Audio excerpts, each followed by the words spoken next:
institutions, then they can be allocated to those correct accounting codes in Sabres. So, so yeah, that's all that is there's an account code that we have to, credit.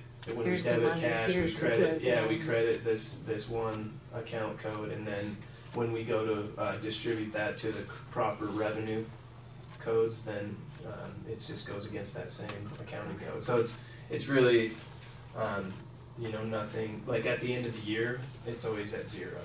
It's one of those that has to be cleared at the end of the year, but it has to be on the books during the middle of the fiscal year. It just Just an issue because of a snapshot in time. Right, right. And you can see, this, I guess what I would say, the sale of our assets on page 26, in the investment revenue year over year, is up by, $50–60 million, and I think that just has to do with realized investment revenue, and that's why on page 27 our securities gains are up so significantly, because we're selling, what I see is we're selling our equities and purchasing, or moving that money into STIP.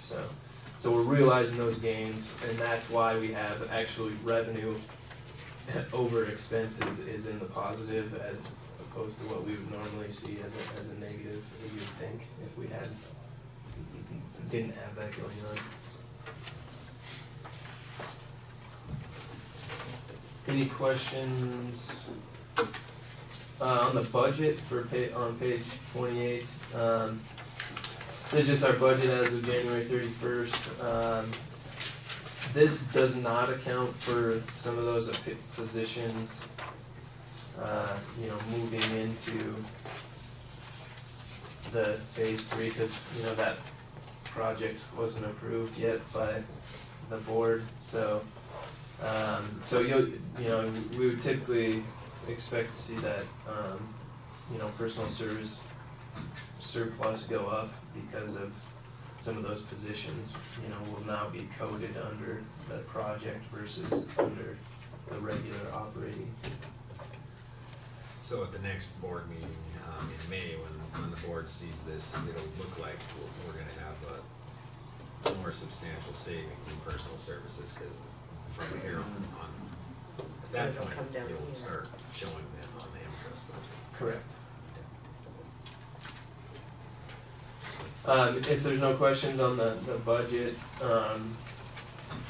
the M-Trust budget status report, now this is M-Trust phase 2, so this is the phase that was just completed. You can see that the expenditure to date, the 2.635 million, or sorry, 2.6 million. That's going to be real close to what actually gets capitalized. I think there was one other invoice that came in after that we paid, so, and it was only like $4,500. So this number is very close to what's going to show up on the books as a intangible assets, I guess, and then will be amortized over the coming years. And so we ended up with roughly $120 million surplus, or we came in under budget.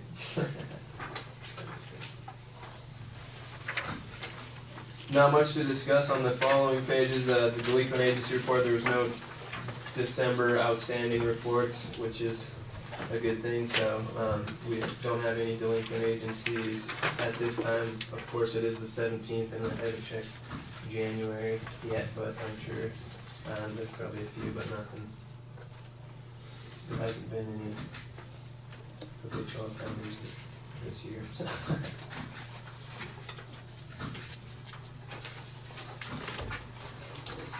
That's all I had, Madam Chair, members of the board. Thank you. Thank you. Thank you very much, and congratulations on Thank you. It wasn't just me, everyone helped. Tammy and Sean review it, so. appreciate it. Well, I mean, Nolan's definitely done a great job, especially, you know, GASB 67 and 68 are the biggest change in pension accounting in like the last 50 years. It was a big deal, and we're essentially at a point now where we've implemented it for 3 years and had no findings or issues pointed out by the auditors, so that's really good work.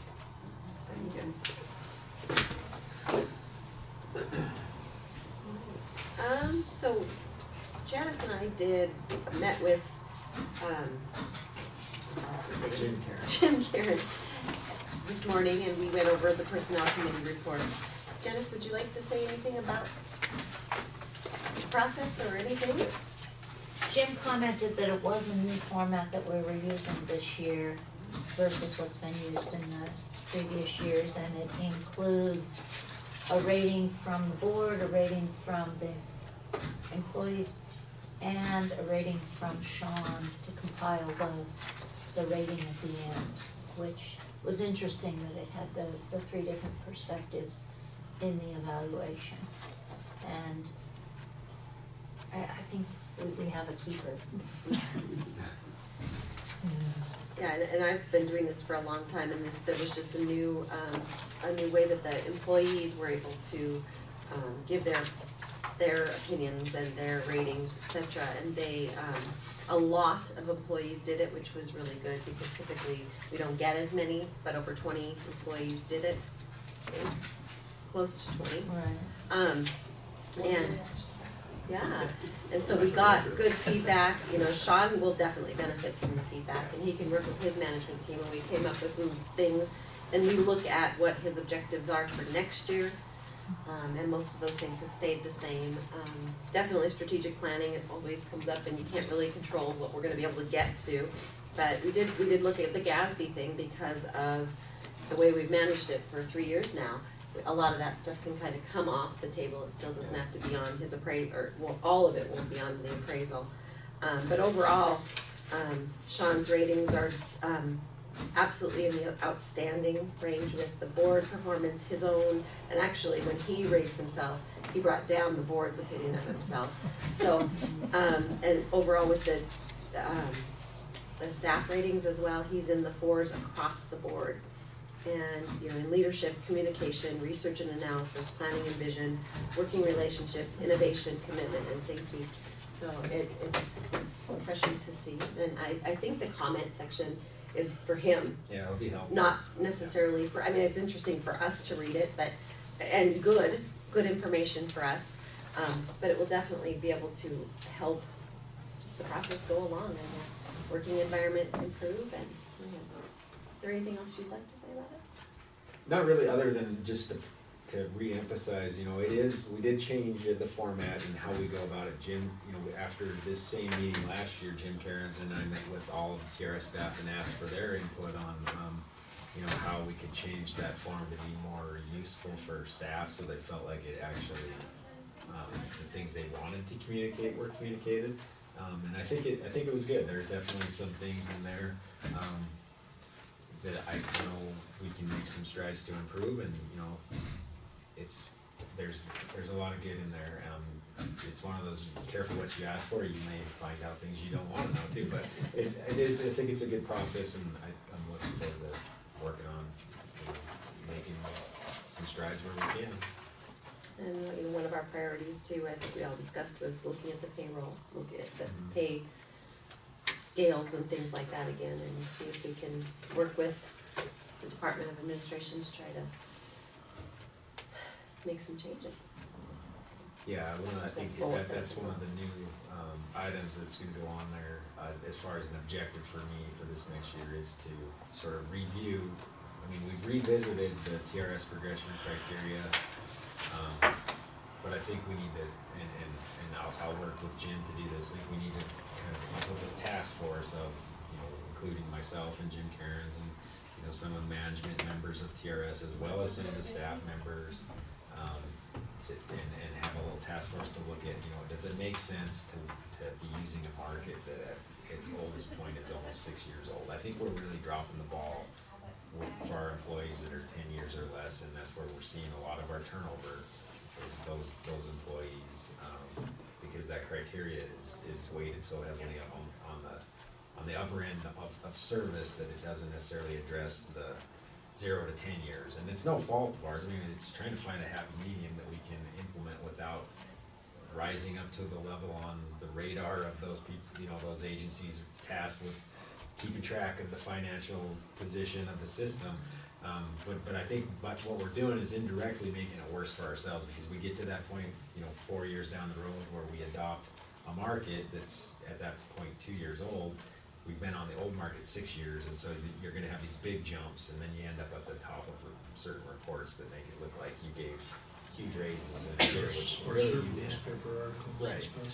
So I think, I mean, just being sort of proactive about that, I think it's time to take a really good hard look at how we're doing it and how we can stay more competitive with other agencies. And Tammy, it's been quite a while. I mean, you know, how many years? Well, we do it every 4 years, Yeah. and then we didn't do it in 2010 because at that time Schweitzer in the Yeah, we did it in freeze. So, 14. yeah, and we're using 2012's market, and so we're slated to do it again in 2018 using 2016's market, so. Yeah, which was, I mean, and in 14 when we did that, that was a great improvement from where we were at the time, but after having gone through that and now being here for 3.5 years, I think there's improvement that can be made on our overall approach, and that a big piece of it, I think, is not getting quite so far behind the market, because we're finding, and we've actually had to do this on a couple of our more recent hires, instead of using that 2012 market, I'm using the 2016 market and basing that salary that we're advertising off of that, so that we can be more competitive. Jim talked about the unemployment rate In Helen is, in yeah. Helen is like 3 point, and at that point, you're scraping, you know, to get employees and I'm get. surprised you had so many. Wow, it's everything's timing, right? So Yeah. that, they just had a massive layoff just recently, Student Assistance Foundation. Oh, So there were yes. 4 or 5 people from Student Assistance Foundation in that pool, and they were all pretty well qualified people. So, yeah. It's a good process, and it's kind of fun to be part of, because you really just realize what we've got going. We've got a great staff, and we've got great leadership, And so that, sorry. No, that's fine. One other member of that task force will certainly be one of either Janice or Carrie, hopefully, you know, not all the time, but certainly some involvement in that, one member of the personnel committee, if not both of them, so. Any questions on it? So tentative meeting dates is next. If you guys wanna grab your calendars, make sure that at least the next one works. And then prospectively put out the other dates. You can't change it, because I've already got all my clients set. May 12th. May 12th.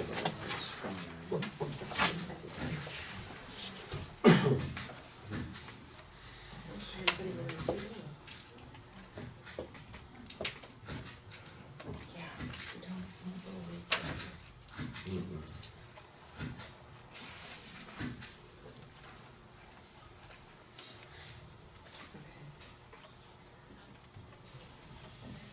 Is it May 12th works for everyone? Okay, does work for me too. Let's just look ahead then. August 4th is typically the time when we look at strategic planning and some training type of things. It's a little bit more of a laid back meeting, but important, I think, for what we do. Yep. We can tentatively put that one down. Son gets his driver's license very close to that, so I think so. Your life and insurance will never be the same. Well, second son too. So. He's already gotten it. And then really, we don't need to perfectly, unless we know that October 6th or December 8th does not work. Doesn't that match up with when Todd and, Yeah, October 6th, October I mean, it 6th. doesn't have to be a, you know, super high priority of the board to match that up, but they will be here that week, presenting their evaluation for Impera, right, so it would save them, an extra trip to Montana. That's it. Good for you. share the cost with them parents Yes. to get them here. Yeah. There we go. Look at us saving money. Okay, then out-of-state travel requests, which are some action items. Yes, so, on page 32 and 33, and I should have said this a long time ago, but the numbers for your packet are in the upper right-hand corner. You'll find a travel justification request form for John Noble, our IT manager, to attend the PRISM conference in Nashville, Tennessee. Some narrative, I actually spell out what PRISM is. It's pension retirement. PRISM is the Public Retirement Information System Management Conference. And then in addition to that, there's a request on page 33 for Denise Pizzini, our Chief Legal Counsel, to attend the Summer Conference of NAPA, which is the normal conference she attends. That's National Association of Public Pension Attorneys. Both of these would have been budgeted last May when you approved the budget for TRS. And so I would recommend approval. So moved. Seconded. Then moved and seconded, any further comments? Yeah, too bad she's not a golfer. She could go play Pebble Beach. Maybe she'll get to be How do you one. know I'm not a Well, maybe, that assumption. been out on that island many times.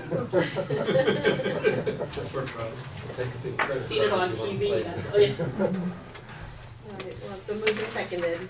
All those in favor indicate by saying aye. All right. Any opposed? Chair votes aye as well. This is another time for public comment. Diane, do you have anything else? I really don't have anything else, other than we thought David Sin could not be replaced. And you've done a beautiful job of hiring and managing and keeping the staff. And I appreciate it very much, your attention to that and Sean's work. Really good. Denise, all of you, actually. Thank you. It's very thing when somebody big has to be replaced like that. You guys have done a good job. All right, we're way ahead again, but should we just go ahead and do the application for, oh, good, oh, these are just the retirement things first, okay, I was ahead. Disability as well. Madam Chair, members of the board, it's our regular application and survivorship payments that were implemented from December 1st through January 31st, and for a total of 39 of them. Again, this is not our busiest time of year, of course, May, June, July. We'll see the 500 plus applications during that time frame, but still it's busy for other things, other purposes, you know, requesting costs of purchase service, just estimates, getting prepared for June and July retirement. So we are busy, even though this reflects we only retired 39 folks during that time frame. So. We're starting to get all the applications back. So Yeah. right now, from here on out, Yeah. lots of loading. Loading, yeah, absolutely, because in February, after we get the new tax forms, we keep a running list of individuals that are wanting to retire at the end of this fiscal or calendar school year, basically, and so we send it out, and we always send out close to 200 or 200 plus applications in the February timeframe, so they're all starting to come back in slowly, but we can load them slowly and not be overwhelmed by May and June. And now that we have 3 benefit officers, it certainly helps minimize the stress of staff and trying to load all those applications and get them verified in a time before payroll has to initiate, so. What's the turnaround time from the time somebody calls and says, hey, I'd like to retire, can you give me my benefit? We always say 10 days to 2 weeks is our normal turnaround time, but of course we adjust that depending on the workload and the time of year. But that's typically a 2-week time frame, because we have to do a service audit if there hasn't been a service audit performed on that account to determine that, yes, their service is what what's on the system. If not, we make adjustments, and we provide that notification in the letter that we send out with the application material for them to retire. I think PERS is at 6 to 8 weeks, right? Yeah. Yeah, no, we're pretty quick, and our closeout time frame as well is a lot quicker than PRS. I know there's a 6 months. Ours at the most is 90 days. We try to get them closed out as soon as possible, because of course the July report is due by August 15th, it's always the month, the 15th of the month following the month that the wages were earned. And so usually within 90 days, we can close all 500-600 folks out and recalculate their benefits if need be. That's great. Yeah. Yeah, typically, on like a request for a benefit estimate, like Tammy was talking about, the only time those will really ever get pushed past that 2-week time period is if during the service audit, it looks like we're missing some information or we need to verify information. And usually the holdup ends up being where we're waiting to get information from an employer. I mean, so you'll run into certain cases, and you may hear this when you're out and about, and if they know you're on the board, you may get a complaint that it took 3 months or whatever to get my benefit estimate. That's only if we are waiting for information from an employer. Tammy and the active member staff do a great job of getting these out. Yeah. And sometimes, during those service audits that can delay the process, that we may determine that there's some service not reported, and that may delay the process a little bit longer, in addition to just the normal process of trying to get information, just because there is service not reported and we have to collect from multiple districts potentially, so. Having But- personal experience with this, it was very fast. Yeah. So, Well, we're glad you were happy with the service. yes. Yeah. This question's a little bit out of order of where we are, but going back to our previous discussion about the different retirement pools, I'm just wondering, have you ever done a mortality tabulation on what is the estimated amount of years that the retirement payments are paid out? In other words, when do people die on average? And how does that compare to, for example, firefighters and policemen, which I would suggest would be several years shorter, just because of the nature of their careers? We absolutely do the mortality studies. Right. I mean, that's part of our experience. Actuarial. Yeah. But how they compare between the different retirement systems, I don't know that that's been done. I haven't done it. I mean, it's something I could probably do relatively. It'd be an interesting question to ask. Yeah. Because if, for example, firefighters and police officers were 4 years shorter because of the nature of the stress that they underwent in their careers, that would be a relevant point for having different pools of money at the BOI. Yeah, and the more we talk about and think about that, I'm almost certain we still do have different allocations based on the actual experience of your system. Okay. But I need to verify that. Well, that's not what they're trying to change here. It's just not, accounting. yeah, it's just That's- how that's how my it's, guess. Okay. how you account for it, yeah. And that's the gist of it, is that all of those underlying assets and all of the detail that we currently have and exist would remain the exact same. It's just how they account for the transactions, essentially. And I also don't mean to inadvertently imply that being a teacher is somehow inherently less stressful than being a police officer.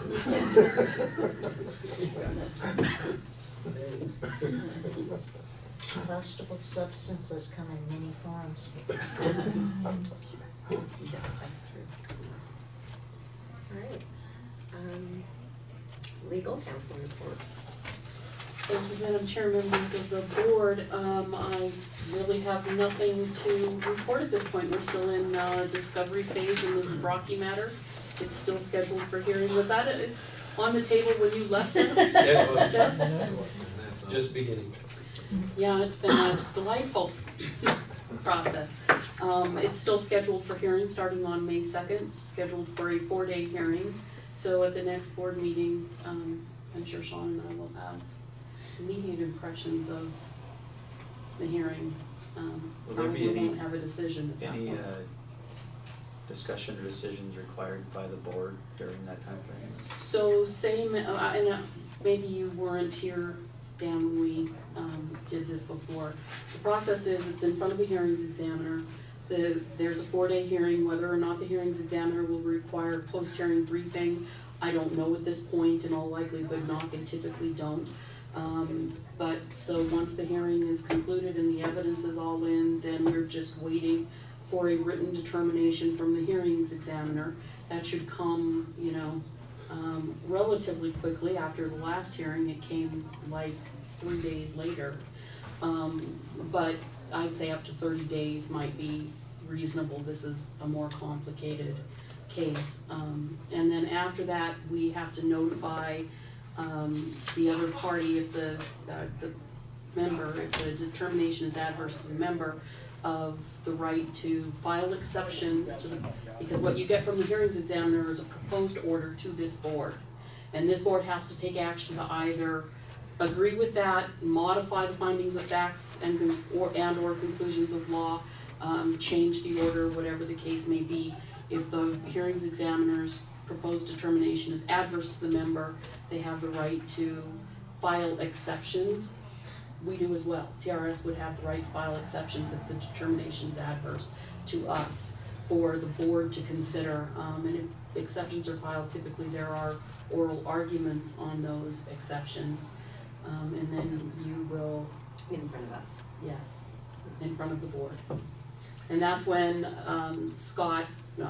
when Kurt Drake or Mike Kaufman will be here sitting at the table with you as your legal advisors in that process. And this case has actually been all the way to the point where it has come in front of the board once, and then was sent back to the hearings examiner. So, Okay. yeah. Well, Denise, sometimes you take up a lot of our time, but you're not doing that these days. Yeah, let's do a short break. And then, yeah, me too. Come back and try to finish it up.